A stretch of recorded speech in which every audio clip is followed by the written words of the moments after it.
Hi అండి, hello, welcome to my channel. అందరూ ఎలా ఉన్నారు? ఈరోజు మన ఛానల్లో సప్తపది అనే తెలుగు సీరియల్ ఎపిసోడ్ 19, 20, 21 అంటే అక్టోబర్ 13, 14, 15 తారీఖులలో జరిగిన ఎపిసోడ్స్ గురించి ఇప్పుడు వివరించబోతున్నాను. సో ఈ 3 ఎపిసోడ్స్ విన్న తర్వాత ఎలా ఉందో కమెంట్ చేయండి. అలాగే ఈ వీడియో కనుక మీకు నచ్చినట్లయితే ప్లీజ్ అండి ఒక్క లైక్ అయితే ఇవ్వండి, నాకు సపోర్ట్ చేయండి, నా ఛానల్ని సబ్స్క్రైబ్ చేసుకోండి. పెళ్ళికొడుకు పెళ్లి కూతురు జాతకాలు చూడటానికి రమ్మని ఈశ్వర్ ప్రసాద్ పంతులు గారిని ఇంటికి పిలిపిస్తారు. ఇంతలోనే ఈశ్వర్ ప్రసాద్ బామర్ది పుల్లయ్య పంతుల్ని పక్కకు తీసుకెళ్ళి జాతకాలు సరిపోవడం లేదు అని చెప్పమని చెప్తాడు. లోపలికి వెళ్ళిన పంతులు పెళ్ళికొడుకు పెళ్లి కూతురు జాతకాలు చూసి ఇద్దరి జాతకాలు బాగా కలిసిపోయాయి అని చెప్పడంతో ఫ్యామిలీ అంతా సంతోషిస్తారు. ఆ మాటకు పుల్లయ్యకు కోపం వచ్చి పంతుల్ని పక్కకు తీసుకెళ్ళి, ఏ పంతులు, జాతకాలు కలవడం లేదని చెప్పమన్నాను కదా, ఎందుకు కలిశాయని చెప్పావు? అదేదో నా జాతకం కలిసిందని చెప్పొచ్చు కదా అంటాడు. పుల్లయ్య గారు, ఆల్రెడీ నేను మీ జాతకం చూశానండి. అసలు మీ జాతకంలో పెళ్లి యోగమే లేదు. అనవసరంగా టెన్షన్ పడి ఈ వయసులో బీపీ షుగర్ తెచ్చుకోకుండా సైలెంట్గా ఉండండి అంటాడు పంతులు. ఆ మాటకు పుల్లయ్య షాక్ అవుతాడు. ఇదిలా ఉంటే మైత్రి కాలేజ్ చూశాక కాలేజ్ చాలా బాగుంది అని అటెండర్తో అంటుంది. అటెండర్ నవ్వుతాడు. మీరెందుకు ప్రతిదానికి నవ్వుతున్నారు అని అడుగుతుంది. కాలేజ్ బాగుందంటున్నారు కదా, ఈ మాట ఒక్క 2 రోజులు ఆగి చెప్పండి మేడం అంటాడు అటెండర్. ఏమైంది? ఎందుకు? ప్రిన్సిపాల్ కూడా జాగ్రత్తగా ఉండమని చెప్తుంది, ఏమైంది అని అడుగుతుంది. అప్పుడు అటెండర్ మయూక చెల్లెల్ని చూయించి, అదిగో ఆ అమ్మాయిని చూడండి మేడం, చూడటానికి వెన్నపూసలా ఉంటుంది, కానీ ఒక బ్యాచ్ని వెనకేసుకొని తిరిగి లెక్చరర్స్ని, స్టూడెంట్స్ని అందరినీ ఏడిపిస్తుంటుంది అని చెప్తాడు. ఎందుకైనా మంచిది, కొంచెం ఆ అమ్మాయితో జాగ్రత్తగా ఉండండి మేడం అంటాడు. అలా మొత్తానికి మైత్రికి డాన్స్ క్లాస్ చూపిస్తాడు. ఈవిడ కొత్తగా వచ్చిన డాన్స్ టీచర్ అని స్టూడెంట్స్కి పరిచయం చేస్తాడు. ఇంతలోనే అక్కడికి మయూక చెల్లెలు బ్యాచ్ని వెనకేసుకొని వస్తుంది. మైత్రిని చూసి మీరు అని అడుగుతుంది. నేను కొత్తగా వచ్చిన డాన్స్ టీచర్ని అని చెప్తుంది మైత్రి. అందరూ ఒక్కసారిగా నవ్వుతారు. అది సరే, ఈ అటెండర్ మా గురించి ఏమైనా చెప్పాడా అని అడుగుతుంది. చెప్పాడు అంటుంది మైత్రి. దాంతో అటెండర్ టెన్షన్ పడతాడు. ఏమని చెప్పాడు అని అడుగుతుంది. మీరు చాలా మంచివాళ్ళని, ఈ కాలేజీలో అందరికన్నా బుద్ధిమంతురాలని, బాగా చదువుతామని చెప్పాడు అంటుంది. బతికిపోయాడు అనుకుంటుంది మయూక చెల్లెలు. అది సరే, ఇంతకుముందు ఎప్పుడైనా మీరు డాన్స్ క్లాస్కి వచ్చారా అని అడుగుతుంది మైత్రి. ఏంటి ఈ కుప్పిగంతులు చూడటానికా? మాకు కావాల్సింది ఈ డ్యాన్స్ కాదు, హిప్హాప్ డ్యాన్స్ అంటుంది. ఏంటి మీకు క్లాసికల్ డ్యాన్స్ అంటే కుప్పిగంతుల్లాగా అనిపిస్తుందా అని అడుగుతుంది మైత్రి. అంతే కదా అంటుంది మయూక చెల్లెలు. సరే, ఇప్పుడు నేను ఒక భంగిమ చూపిస్తాను. ఆ భంగిమలో ఒక్క 10 నిమిషాల నుంచుంటే నువ్వేం చెప్తే అది చేస్తాను. అదే ఆ భంగిమలో నువ్వు నుంచోలేకపోతే నువ్వేం చెప్తే నేను ఆ పని చేస్తాను అని మైత్రి అంటుంది. దానికి ఆమె ఒప్పుకుంటుంది. అలా మైత్రి భంగిమ చూపిస్తుంది. ఆ భంగిమలో ఆ అమ్మాయి నిలబడలేక పడిపోతుంది. అప్పుడు మైత్రి, ఇక మీదట క్లాసికల్ డ్యాన్స్ని ఎప్పుడూ ఇన్సల్ట్ చేయకు అని చెప్పి అక్కడి నుంచి వెళ్ళిపోతుంది. అందరి ముందు ఎంతలా ఇన్సల్ట్ చేసిందే అని తన ఫ్రెండ్స్ అందరూ ఆమెను రెచ్చగొడతారు. ఇదిలా ఉంటే శివప్రసాద్ కార్ డ్రైవ్ చేసుకుంటూ వెళ్తుండగా అప్పుడే ఎవరో ఒక అజ్ఞాత వ్యక్తి కాల్ చేస్తాడు. ఎవరు నువ్వు, ఎందుకు కాల్ చేశావు అని అడుగుతాడు. నాకు నీ పతనం కావాలి అని చెప్తాడు ఆ వ్యక్తి. ఆ వ్యక్తి గొంతు గుర్తుపట్టిన శివప్రసాద్, ఎందుకు ఫోన్ చేశావు, నన్ను ఇలా వదిలేసేయి అని చెప్తాడు. కూతురు పెళ్లి సెట్ చేసావంట కదా, అంత ఈజీగా పెళ్లి జరగనిస్తానా? నీ వల్ల నేను చాలా నష్టపోయాను. నేను ఇక్కడ జైల్లో మసిలిపోతున్నాను. నువ్వు అక్కడ కూతురు సంబంధాలు చూస్తూ హ్యాపీగా ఉన్నావు. నిన్ను అంత హ్యాపీగా ఎందుకు ఉండనిస్తాను? నీ పతనం నాకు కావాలి, నీ చావు నాకు కావాలి అని బెదిరిస్తాడు. అతని ఫోన్ పెట్టేశాక శివప్రసాద్కి ఉన్నట్టుండి టెన్షన్తో గుండెల్లో నొప్పి వస్తుంది. కారు ఒక పక్కన ఆపి నొప్పితో బాధపడుతూ ఊపిరాడక సతమతమవుతూ ఉంటాడు. అప్పుడే మైత్రి అటువైపుగా వెళుతుంది. మైత్రిని చూసి డోర్ కొడతాడు. ఇంతలోనే అతన్ని గమనించిన మైత్రి దగ్గరకు వచ్చి డోర్ ఓపెన్ చేసి శివప్రసాద్ని చూసి, సార్ మీరేంటి ఇక్కడ అని అడుగుతుంది. వెంటనే శివప్రసాద్ అతని చేతిలో ఉన్న ఇన్హేలర్ని చూపిస్తాడు. అది తీసుకొని పరిగెత్తుకుంటూ మెడికల్ షాప్కి వెళ్ళి మందు కొనుక్కొచ్చి శివప్రసాద్కి ఇస్తుంది. అది పీల్చుకున్నాక కొంచెం రిలాక్స్ అవుతాడు. సార్, మీ పరిస్థితి అసలు బాగాలేదు, వెంటనే మనం హాస్పిటల్కి వెళదాం పదండి అంటుంది. దాంతో శివప్రసాద్ అతని ఫోన్ని మైత్రికి ఇచ్చి డాక్టర్ హరికి ఫోన్ చేయమని చెప్తాడు. వెంటనే మైత్రి డాక్టర్ హరికి ఫోన్ చేసి జరిగిందంతా చెప్తుంది. ఎలాగైనా సరే వాణ్ణి అర్జెంటుగా హాస్పిటల్కి తీసుకురమ్మా అని చెప్తాడు డాక్టర్. ఎలా సార్ మిమ్మల్ని హాస్పిటల్కి తీసుకెళ్లేది? మీరేమో డ్రైవింగ్ చేయలేని పరిస్థితిలో ఉన్నారు, నాకేమో డ్రైవింగ్ రాదు, ఇప్పుడు ఎలా అని ఆలోచించి వెంటనే అరవింద్కి ఫోన్ చేస్తుంది. ఏంటి మైత్రి గారు, సడన్గా గుర్తొచ్చినట్టున్నాను అంటాడు అరవింద్. అదంతా తర్వాత చెప్తాను, ముందు ఇక్కడ ఒకరికి బాగలేదు, మీరు అర్జెంటుగా నేను చెప్పిన అడ్రస్కి రండి అని చెప్తుంది. దాంతో అరవింద్, సరే మీరేం టెన్షన్ పడకండి, ఇప్పుడే వస్తున్నాను అంటాడు. ఇదిలా ఉంటే తులసి మిషన్ కుడుతూ అలసటగా కనిపిస్తుంది. ఆమెను చూసి ఆనందరావు, ఎందుకు తులసి ఇంత కష్టపడుతున్నావు, ఒంట్లో బాగోలేదు కదా, రెస్ట్ తీసుకోవచ్చు కదా అంటాడు. మైత్రి పెళ్ళైతే అయిపోయిందండి, కానీ ఆమె పెళ్లి కోసం చేసిన అప్పు అలాగే ఉంది కదా, అది ఎలాగైనా తీర్చాలి కదా, తప్పుతుందా అంటుంది తులసి. అలా ఇద్దరూ మాట్లాడుకుంటూ ఉండగా చేతిలో మందు బాటిల్తో ఇంద్ర వస్తాడు. ఇంద్రాని చూసి ఆనందరావు, బాబు నువ్వా, ఏంటిలా చేతిలో మందు బాటిల్తో వచ్చావు, తాగుతున్నావా అని అడుగుతాడు. అవును మామ, తాగుతూనే వచ్చా, తాగేవాడిని ఎప్పుడూ తాగుతూనే ఉంటాను. నిజం చెప్పాలంటే నా చేతిలో ఈ మందు బాటిల్ లేకపోతే నాకు బ్రెయిన్ కూడా పనిచేయదు అంటాడు. అంటే నీ గురించి మా అమ్మాయి చెప్పిందంతా నిజమేనా అని అడుగుతాడు. నిజమే మామ, నా ఒరిజినల్ క్యారెక్టర్ ఇదే అంటాడు ఇంద్ర. అయినా నువ్వేంటి కూతుర్ని ఇంట్లో దిగబెట్టాలని చూసి ఇంట్లో దిగబెట్టకుండా నన్ను ప్రశ్నిస్తున్నావు అని అడుగుతాడు ఇంద్ర. నువ్వు ఇలాంటి వాడివని తెలిసి నా కూతురు వెళ్ళిపోయిందే మంచి పని చేసింది. ఇంతలోనే మైత్రి చెల్లెలొచ్చి, ఇప్పుడైనా అర్థమైందా నాన్న ఇతని క్యారెక్టరు, అందుకే అక్క ఇంట్లో నుంచి వెళ్ళిపోయింది, లేకపోతే అక్క ఎందుకు ఇలా చేస్తుంది అంటుంది. ఇంద్ర మైత్రి చెల్లెల దగ్గరకు వచ్చి, మరదలు అందమైనదే అనుకున్నాను, తెలివైంది పొగరైంది కూడా అంటాడు. మా అక్క కాబట్టి వదిలేసింది, కానీ అదే నేను నీ పెళ్ళన్నైతే ఆ రాత్రి నిన్ను చంపి పడేసేదాన్ని అంటుంది మైత్రి చెల్లెలు. అరే, ఈ ఐడియా ఏదో బాగుందే, నిజమే మామ, ఇది నా పెళ్ళాం అయితే వేరేలా ఉండేది. ఒక పని చేస్తా, నా పెళ్ళాం ఎలాగో ఇప్పుడు నా దగ్గర లేదు కదా, దాన్ని మీరు తీసుకొచ్చి నా దగ్గర వదిలేసే వరకు దీన్ని తీసుకెళ్ళి పెళ్ళాంలాగా నా దగ్గర పెట్టుకుంటా అని ఆ అమ్మాయి చేయి పట్టుకుంటాడు. అందరూ ఇంద్రాని వదలమని చెప్తారు. ఎంత చెప్పినా కానీ వదలడు.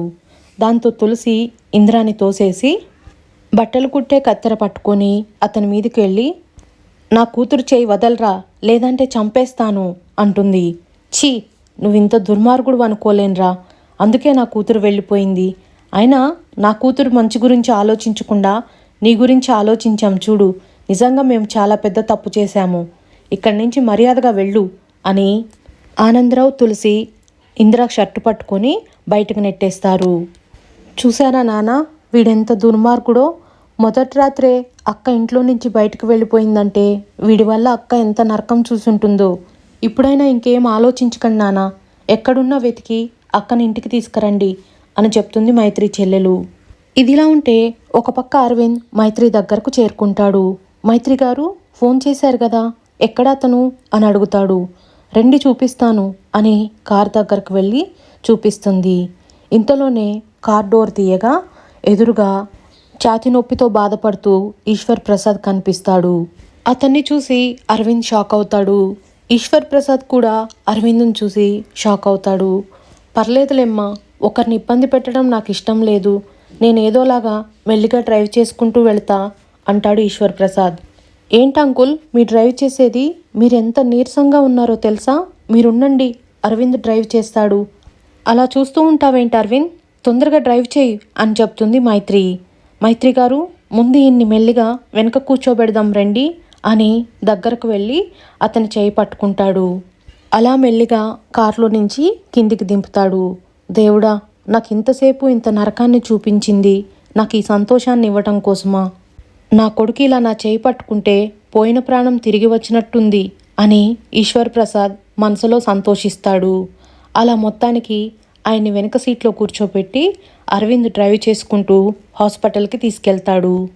ఇదిలా ఉంటే ఇంద్రాని దేవయాని నీకు కొంచెమైనా బుద్ధుందా అంటూ తిడుతుంది. నేనేం చేశానమ్మా అంటాడు ఇంద్ర. నీ పెళ్ళాన్ని లాక్కొచ్చుకోవడం తెలియదు కానీ దాని ఇంటికెళ్ళి దాని చెల్లెల్ని లాగుతావా? నీకేమైనా కొంచెమైనా బుద్ధుందా అంటుంది. ఇక్కడ దాని చెల్లెల్ని గిల్లితేనే అక్కడ దానికి నొప్పి పుడుతుంది, అందుకే దాని చెల్లెల్ని పట్టుకున్నా అంటాడు. దానివల్ల జరిగిన పరిణామం చూసావా? ఇన్ని రోజులు ఆ మైత్రే మన దగ్గర నుంచి తప్పించుకుందనుకున్నాము. ఇప్పుడు దాని అమ్మా నాన్న కూడా మన దగ్గర నుంచి చేజారిపోయారు. నీ ఒరిజినాలిటీ వాళ్ళకు చూపించొద్దని ఇన్ని రోజులు దాచుకుంటూ వచ్చాను. ఇప్పుడు తీరా నువ్వేంటో వాళ్లకు తెలిసిపోయింది. ఇక వాళ్ళు నిన్ను నమ్ముతారా అని అడుగుతుంది. ఏం చేయమంటావు? ఆ మైత్రి పోయి ఆ డెకరేషన్ గాడి వెనక దాక్కుంటే నేనేం చేయగలను ఇంతకన్నా అంటాడు. అయినా నువ్వేం టెన్షన్ పడకు, దాన్ని ఎలాగోలాగా గద్దలా ఎత్తుకుపోతా అంటాడు. దాన్ని నువ్వు గద్దలా ఎత్తుకుపోవడం కాదు, పోలీసులే నిన్ను ఎత్తుకెళ్ళి లోపల పడేస్తారు దాని జోలికి వెళ్తే. నువ్వేం చేయకుండా సైలెంట్గా ఉండు, ఇక మీదట కథ నేను నడిపిస్తాను అంటుంది దేవయాని. ఇదిలా ఉంటే ఒక పక్కన డాక్టర్ హరి శివప్రసాద్ కోసం ఎదురు చూస్తూ ఉంటాడు. ఇంతలోనే అరవింద్ మైత్రి భుజం మీద శివప్రసాద్ చేతులు వేసుకొని నడుము పట్టుకొని హాస్పిటల్లోకి తీసుకురావడం డాక్టర్ హరి చూసి షాక్ అయిపోయి అలాగే ఉండిపోతాడు. హలో డాక్టర్, అలాగే చూస్తున్నారేంటి? వచ్చి పేషెంట్ని తీసుకెళ్ళండి అని పిలుస్తాడు అరవింద్. దాంతో డాక్టర్ వచ్చి ఈశ్వర్ ప్రసాద్ని లోపలికి తీసుకెళ్ళి ట్రీట్మెంట్ చేస్తూ ఉంటాడు. సరే మైత్రి గారు, మన పని అయిపోయింది కదా, వెళదాం పదండి అంటాడు అరవింద్. ఏంటి అయిపోవడం? ఆయన ఎలాగున్నారో తెలుసుకోవద్దా? రండి అని లోపలికి తీసుకెళ్తుంది. ఎలా ఉన్నారు డాక్టర్ అని అడుగుతుంది. బాడీ డిజార్డర్లో ఉందమ్మా, మైండ్ మాత్రం ఎక్కడో గంతులేస్తుంది అని చెప్తాడు. అదేంటి అని అడుగుతుంది మైత్రి.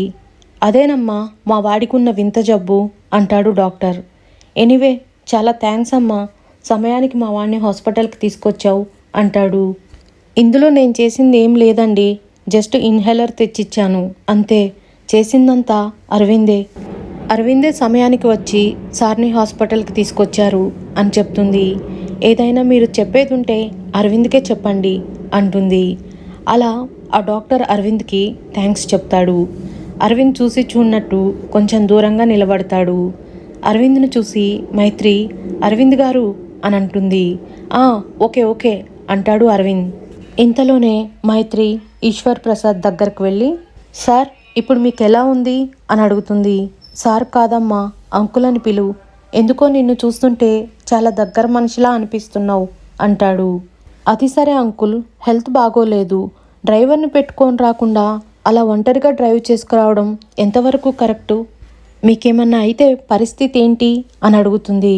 వాడు ఒంటరిగా ఉండడమ్మా, వాడితో పాటు ఎప్పుడూ మనసులో వాడికొకడు ఉంటాడు అంటాడు డాక్టర్. అది సరే అంకుల్, మీ కార్ డాష్బోర్డ్లో నేను ఒక చిన్న బాబు ఫోటో చూశాను.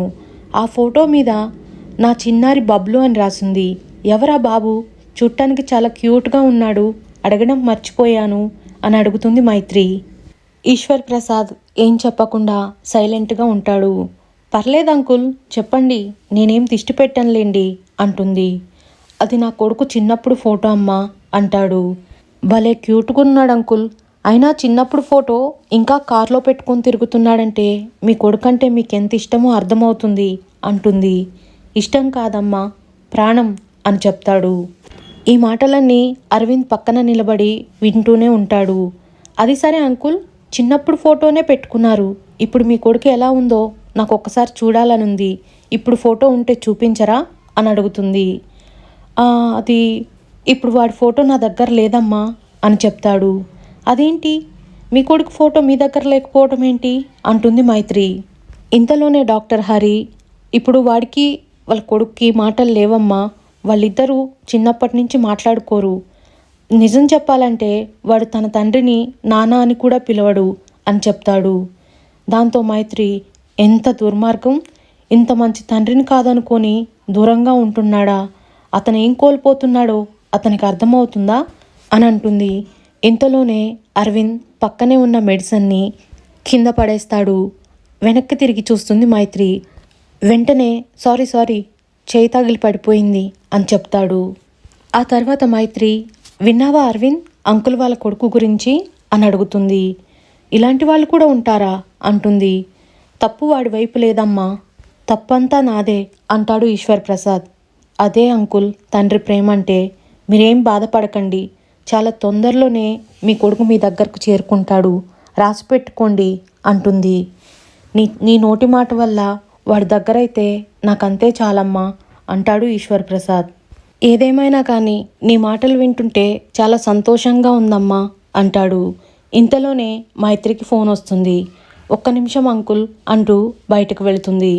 తన వెనకే అరవింద్ కూడా బయటకు వెళతాడు. కొంచెం సేపటి తర్వాత డాక్టర్ కూడా బయటకు వచ్చి అరవింద్ కోసం వెతుకుతుంటాడు. పారిపోలేదు మామ, ఇక్కడే ఉన్నాను అంటాడు. ఏంటి తెగరెచ్చిపోయావు లోపల అని అడుగుతాడు. నేనేం చేశాన్రా అంటాడు డాక్టర్. మైత్రి గారితో తండ్రి కొడుకుకు పడదు అంటూ నా గురించి ఎందుకు చెప్తున్నావు? ఆమెతో నన్ను తిట్టిపిచ్చడానికే కదా అంటాడు. చాచా అలాంటిదేం లేదురా, అయినా ఏ మాటకి ఆ మాటే. ఈ మధ్య నీకు మీ నాన్న మీద కోపం తగ్గిపోయి ప్రేమ పొంగుకొస్తుందిరా అంటాడు డాక్టర్. అలాంటిదేం లేదు మామ అంటాడు అరవింద్. లేదురా, ప్రేమ లేందే మీ నాన్న నడుము చుట్టూ అలా చేయి వేసి మరీ హాస్పిటల్కి తీసుకొస్తావా? ఒప్పుకొని తీరాలరా అంటాడు. ఇది సరే మామ, నీ శత్రువు ఎవరైనా హాస్పిటల్కి వస్తే నువ్వు ట్రీట్మెంట్ చేయకుండా పంపిస్తావా? లేదు కదా, చేసే పంపిస్తావు కదా. నేను కూడా అంతే, ఆ ప్లేస్లో ఇంకెవరున్నా ఇలాగే చేస్తాను అంటాడు. ఒక్కసారి ఆ అమాయకపు ప్రాణి మొహం చూడరా, వాడు ప్రాణాపాయ స్థితి నుంచి బయటపడ్డ సంతోషం కన్నా నువ్వు వాడిని హాస్పిటల్కి తీసుకొచ్చావన్న సంతోషమే వాడిలో ఎక్కువ కనిపిస్తుంది అంటాడు డాక్టర్. క్షమించాను అని వాడితో ఒక్క మాట చెప్పురా, ఏ రోగమో వాడి దగ్గరకు రాకుండా నిండు నూరేళ్లు చల్లగా బ్రతుకుతాడు అంటాడు డాక్టర్. అందరూ అలా నిండు నూరేళ్లు బ్రతికితే మీ హాస్పిటల్ ఎలా నడవాలి మామా అని అరవింద్ తమాషాగా అంటాడు. రేయ్, నేను ఈ మాటలన్నీ సీరియస్గా అంటున్నానురా, నువ్వు జోక్గా తీసుకోకు అంటాడు డాక్టర్. నాతో సీరియస్గా చెప్పడం కాదు, ముందు మీ ఫ్రెండ్కి సీరియస్గా చెప్పండి. ఒంటరిగా డ్రైవింగ్ చేయడం మానేసి కార్లో జేబులో ఎప్పుడూ ఒక ఇన్హేలర్ని పెట్టుకోమని చెప్పండి అంటాడు అరవింద్. ఆ మాటలన్నీ లోపల నుంచి ఈశ్వర్ ప్రసాద్ వింటూనే ఉంటాడు. ఆస్తులు అంతస్తులు పెంచుకోవడం కాదు, ఆరోగ్యం జాగ్రత్తగా చూసుకోమని చెప్పు మీ ఫ్రెండ్కి. ఒకళ్ళు కాదు, ఇద్దరు కాదు, 3 కూతుళ్ళున్నారు, వాళ్ళకు పెళ్ళిళ్ళు చేసేది ఉంది అని చెప్తూ వినపడుతుందా అని గట్టిగా అంటాడు. ఆ మాటలన్నీ బెడ్ మీద పడుకొని ఉన్న ఈశ్వర్ ప్రసాద్ వింటూనే ఉంటాడు. ఈ జన్మలో నువ్వు బాగుపడవురా అంటాడు డాక్టర్. అలాంటి ఉద్దేశం నాకు లేదు, మీ ఫ్రెండును బాగుపడమని చెప్పు అంటాడు. ఆ మాటకు ఈశ్వర్ ప్రసాద్ మనసులో చిన్నగా నవ్వుకుంటాడు. అలా అరవింద్ మళ్ళీ మైత్రిని వెతుక్కుంటూ వెళతాడు. ఇంతలోనే మైత్రి అరవింద్కి ఎదురవుతుంది. చూసుకోకుండా ఇద్దరు డాష్ ఇచ్చుకుంటారు. మీరా అంటుంది. మీరా అంటున్నారేంటి, నేనంటే భయం లేదా అంటాడు అరవింద్. మిమ్మల్ని చూసి నేనెందుకు భయపడాలి అని అంటుంది. ఏదేమైనా మైత్రి గారు, నాకు మీరు చేసింది ఏం నచ్చలేదు అంటాడు. నేనేం చేశానండి అని అడుగుతుంది. మీకే చాలా ప్రాబ్లమ్స్ ఉన్నాయంటే ఊళ్ళో వాళ్ళ ప్రాబ్లమ్స్ అన్నీ మీ నెత్తి మీద వేసుకుంటారేంటి అని అంటాడు. మీరు దేని గురించి మాట్లాడుతున్నారో నాకు అర్థం కావడం లేదు అంటుంది. అదిగో ఆ బెడ్ మీద లోపల పడుకున్నాడే ఆ మనిషి గురించి. మీరు ఆ మనిషికి ఇంత హెల్ప్ చేయడం అవసరమా అంటాడు. అదేంటండి అలా మాట్లాడతారు, పాపం హెల్త్ బాగలేని మనిషికి హెల్ప్ చేయడంలో తప్పేముంది అంటుంది మైత్రి. ఆ మాట ఈశ్వర్ ప్రసాద్ విని ఫీల్ అవుతాడు. అయినా నాకెందుకో ఆ రోజు షాప్లో గొడవ జరిగినప్పటి నుంచి మీరు ఆయన మీద చాలా కోపంగా ఉన్నట్టు అనిపిస్తుందండి.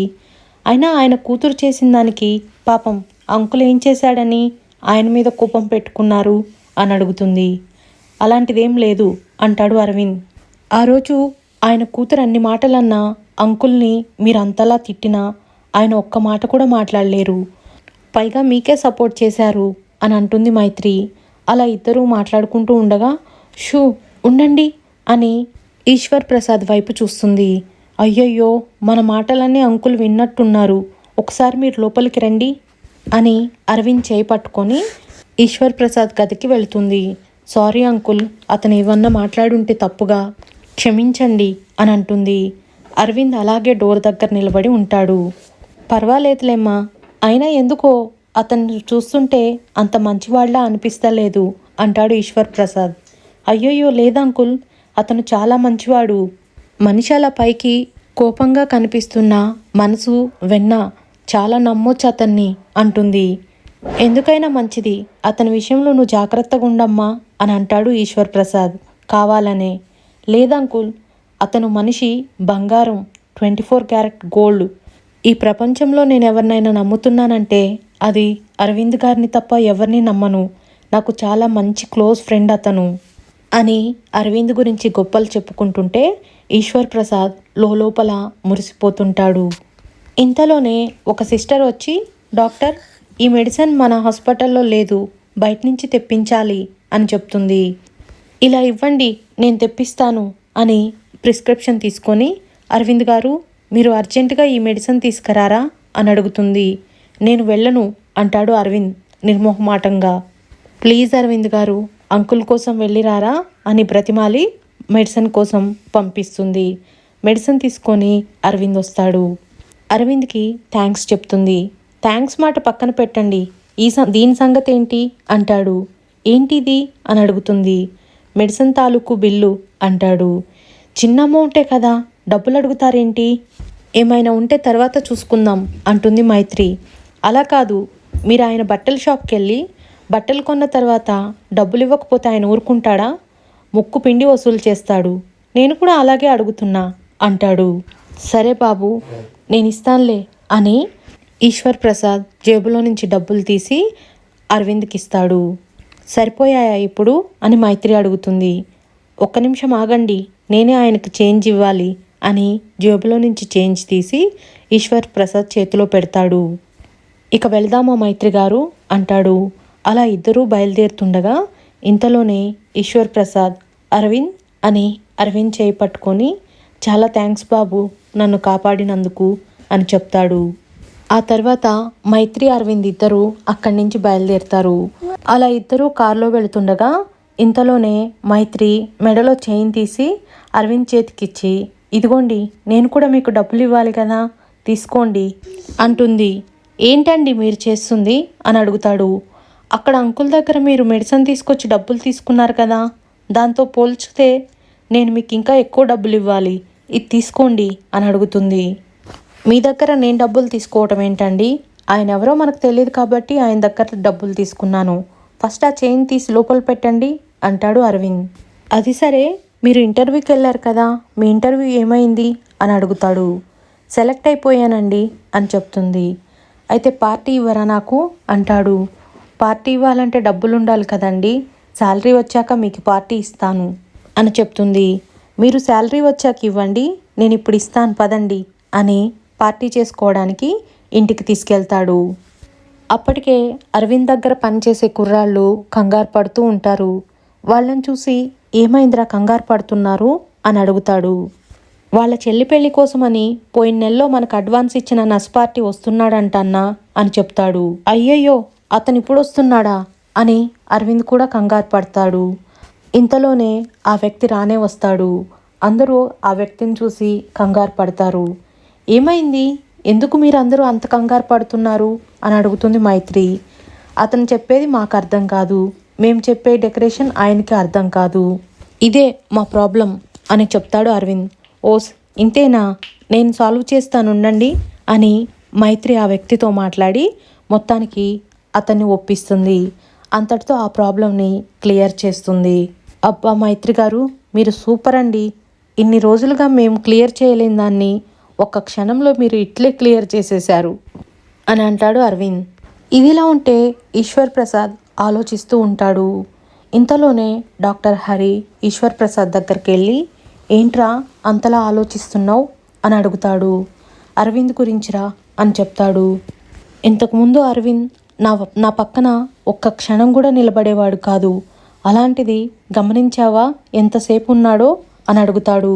నిజమేరా, నిన్ను అలా భుజం మీద చెయ్యేసుకొని మీ ఇద్దరూ నడుచుకుంటూ వస్తుంటే చూడటానికి 2 కళ్ళు సరిపోలేవు. నిన్ను హాస్పిటల్లో చేర్పించారు, నీకోసం మెడిసిన్ తీసుకొచ్చాడు, ఇదంతా ఆ అమ్మాయి చెప్పడం వల్లే చేశాడురా. అరవింద్లో ఇంత మార్పుకి కారణం ఆ అమ్మాయేరా అంటాడు. అది సరేరా, ఆ అమ్మాయి ఎవరో నీకు తెలుసా అని అడుగుతాడు. ఇంతకుముందు ఒకసారి అరవింద్తో మన షాప్కి వచ్చిందిరా, అలా ఫస్ట్ టైం ఆ అమ్మాయిని చూశాను అంటాడు ఈశ్వర్ ప్రసాద్. ఏదేమైనా కానీ ఆ అమ్మాయి వల్ల అరవింద్లో చాలా మార్పు వచ్చిందిరా అంటాడు. అది నీకు మార్పులాగుందిరా, నాకైతే అదేం అనిపించడం లేదు. ఇప్పటికీ నీకు బాగలేదన్న బాధ వాడికి ఏమాత్రం లేదు. పైగా నీ మీద సెటైర్లు వేస్తున్నాడు అంటాడు. లేదురా, వాడి మాటలన్నీ నేను విన్నాను. ఇండైరెక్ట్గా నాకు జాగ్రత్తలు చెప్తున్నాడు అని అంటాడు ఈశ్వర్ ప్రసాద్. అయినా నా బాధ అది కాదురా. ఈరోజు మళ్ళీ నా శత్రువు నాకు ఫోన్ చేశాడు. త్వరలోనే జైలు నుంచి బయటకు వస్తున్నాడంట. నా కుటుంబాన్ని అంతం చేస్తానని బెదిరిస్తున్నాడు. వాడు బయటకు వచ్చేలోపు అరవింద్ నా పక్కన ఉంటే నాకంతే చాలు అంటాడు. అరవింద్ మైత్రి అలా నడుచుకుంటూ వెళుతుండగా అప్పుడే మైత్రి తల్లిదండ్రులు ఎదురవుతారు. అదిగో వచ్చారు చూడండి, మిమ్మల్ని తిరిగి అత్తారింట్లో దిగబెట్టేదాకా వీళ్ళు ఊరుకునేలా లేరు అంటాడు అరవింద్. లేదమ్మా, మా తప్పు తెలుసుకున్నాం, అందుకే నిన్ను ఇంటికి తీసుకెళ్ళడానికి వచ్చాం అని చెప్తారు మైత్రి తల్లిదండ్రులు. ఏమైందమ్మా అని మైత్రి అడుగుతుంది. దాంతో ఇంద్ర చేసిందంతా మైత్రి తల్లిదండ్రులు మైత్రికి వివరిస్తారు. ఆ తర్వాత ఏం జరిగిందనేది నేను నెక్స్ట్ ఎపిసోడ్లో వివరిస్తాను. సో విన్నారు కదా, ఇవి ఈ వారం జరిగిన సోమ, మంగళ, బుధ వారాల ఎపిసోడ్స్. సో ఈ వీడియో కనుక మీకు నచ్చినట్లయితే ప్లీజ్ అండి నా ఛానల్ని సబ్స్క్రైబ్ చేసుకోండి, నాకు సపోర్ట్ చేయండి. నెక్స్ట్ ఎపిసోడ్స్తో మళ్ళీ మీ ముందుకు వస్తాను.